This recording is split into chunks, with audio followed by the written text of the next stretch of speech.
fashion clearly defined itself as the fashion of the modern era. This period became known as the Roaring Twenties. World War I was finally over. Art and creative expression were alive again, and with it came new and colorful fabrics and materials. The Roaring Twenties was an era that saw the Harlem Renaissance, ladies voting, and a sudden increase in affluence for the middle class. Hats, shoes, dresses, handbags, and jewelry all complemented each other, creating a classy style that was both unique and harmonious.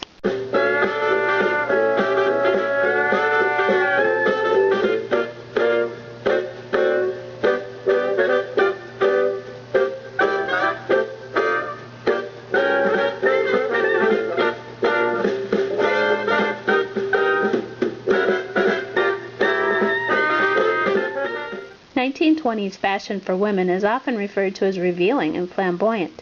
Trends such as lengthy gem bracelets, bobbed hair, hats, thin knee-high dresses have become synonymous with 1920s fashion. 1920s fashion for women now incorporated shorter styles with pleats, slits, and gathers, allowing for more freedom and motion to dance.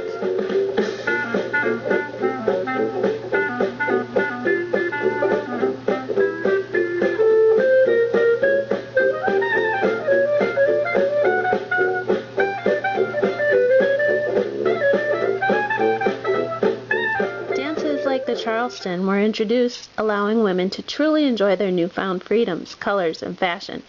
In fact, by 1927, seams had risen to just below the knee, making it possible to see part of the knee when dancing the Charleston. The Roaring Twenties were definitely a transformation for womanhood. It now became acceptable for women to smoke or drink in public areas. Shorter hair, makeup, and greater workforce participation all defined the new woman of the 1920s and set a unique but defined path for 1920s fashion.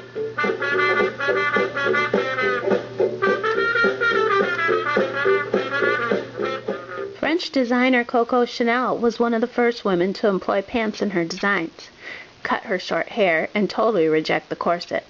Because of her vision, she became one of the most influential designers and entrepreneurs of that century. Her first chemise was designed by her in 1920, and in 1925, she designed the collarless cardigan jacket. Chanel No. 5, her signature perfume scent, was also released in 1925. Elegance, luxury, and simplicity were a trademark of her style. Chanel, in her own way, helped greatly in the freedom of emancipation of female fashion, as well as the evolution of the 1920s fashion.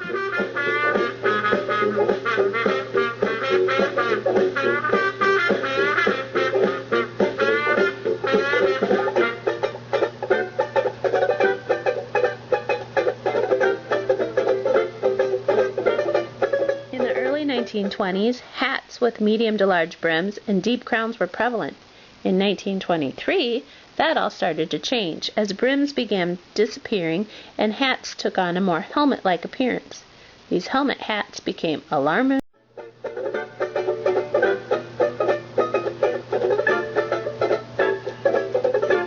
In 1923, when the Broadway show Runnin' Wild featured a tune called the Charleston, the phenomenon was born, which is both a style of music and a type of dance. Before the 1920s, dances rarely involved movement of the arms and upper body. The Charleston changed all that and was regarded as decadent by some. The arm movements looked like a bird flapping its wings, so the women who danced the Charleston became known as flappers, a term which is now associated with the 1920s style of women's fashion.